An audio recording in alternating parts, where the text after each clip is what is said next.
All right, chemistry students here at DeWolf High School. It's me, Mr. Cheney, with another brilliant tutorial coming to you live on Thursday, December 11th, 2025. So the mole concept part 2 is brand new for us. We just watched this video, how big is a mole? We've got the periodic table available to us, although it's in the slides as well. You've got your own version of these slides right here.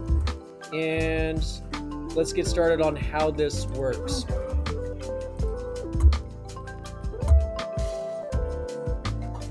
So some of this is going to be informational first, and then we're going to work with the slides. So right here, this is a summary of what we've been learning the past week and a half or so as it relates to moles and quantities.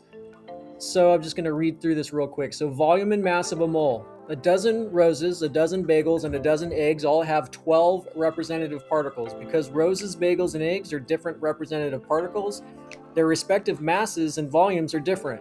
So similar to the number of representative particles in a dozen, a mole is 6.02 times 10 to the 23rd representative particles of a substance, no matter what the substance. So representative particles can come in different masses and sizes. Therefore, a mole of a substance will have a mass and volume dependent on the properties of the representative particle. So a mole of water has less mass than a mole of sugar or a mole of copper. The mass of 1 mole of a substance is called the molar mass and is expressed in units of grams per mole. So similarly, the atomic mass is the mass of a mole of the element expressed in grams. So therefore, the molar mass of elements can be read directly from the periodic table. All right, so a mole of common substances. Common substances may have atoms, molecules, or formula units as their representative particle. A water molecule is the representative unit of water. Aluminum and copper both have atoms as their representative particles. The volume of these substances depends on the properties of these particles. So a water molecule is composed of 1 oxygen atom and 2 hydrogen atoms. So this is 1 molecule of water. When you break it apart, you have 1 oxygen and you have the 2 little hydrogens. Therefore, 1 mole of water has 3 moles of atoms. 1 mole of H2O equals 1 mole of oxygen plus 2 moles of hydrogen. And then so this picture right here just kind of shows you what different substances look like. So a mole of water takes up less space than a mole of sugar. A mole of table salt takes up less space than a mole of sugar. A mole of copper takes up less space than a mole of aluminum because copper is more dense than aluminum. Okay, so now we got to work with these slides. The question marks you're going to actually put numbers into, and we're going to do math to do it. So our first example is that carbon, we have 6 grams of carbon, and we want to calculate how many moles that there is. And so they've shown us in this formula right here that you put the 6 at the far left, you put the conversion rate of 1 mole over how much a carbon atom weighs, and we get that from the periodic table. So I put the elements down here from the periodic table that we'll be working with. And carbon, it actually weighs 12.011, so we're going to round that down to 12. So if we go 6 divided by 12, we're going to get 0.50. So that's what they got right there. So we need to do the same thing for sulfur, aluminum, and boron. So we're going to do 6 is going to remain the same because it's 6 grams of sulfur, it's 6 grams of aluminum, it's 6 grams of boron. But then the only difference is our math is going to be dependent on what the periodic table says. So for instance, for sulfur has a mass of 32.066. So we're going to round that up to 32.1. So we're going to replace that question mark with a 32.1. And now we can do the math. So what is 6 divided by 32.1? Get our calculator out so that we can get that answer. 6 divided by 32.1 equals 0.186. So I can actually round that up to 0.19. So that's saying that 6 grams of sulfur is equivalent to 0.19 moles, so representative particles. So now we're going to go do the same thing for aluminum and boron. So aluminum weighs 26.982 26.9 is really close to 27, so we're just going to go with that. So we'll put 27.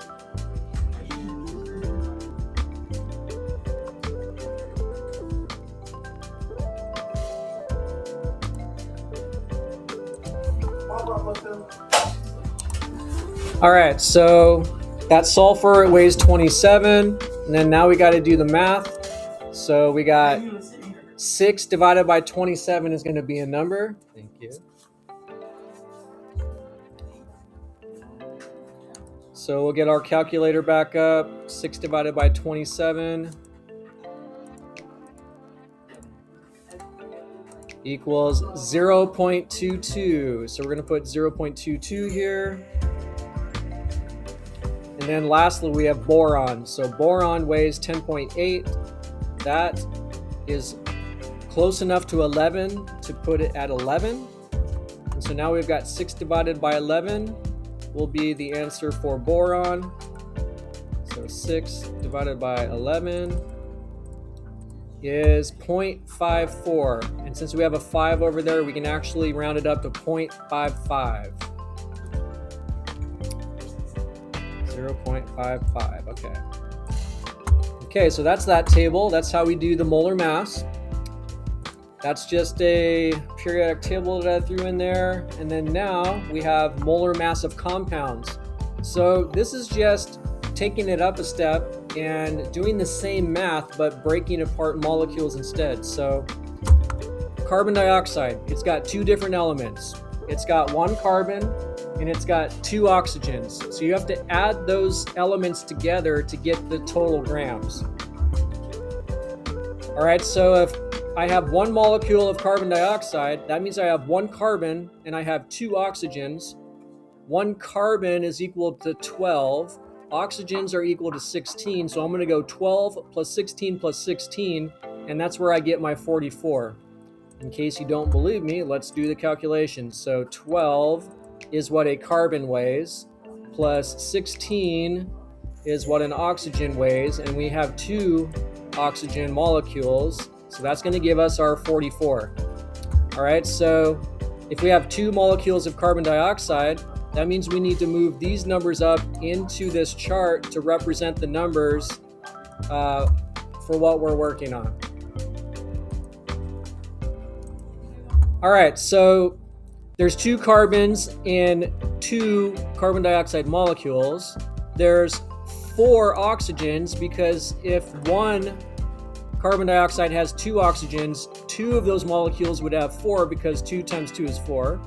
And so we're just placing these. So we have 3 carbons for 3 molecules, 4 carbons for 4 molecules, and then we're just doing multiples. So 6 here, 3 times 2 is 6 for the oxygen, 4 times 2 is 8 for the oxygen, and then now we just got to do our math.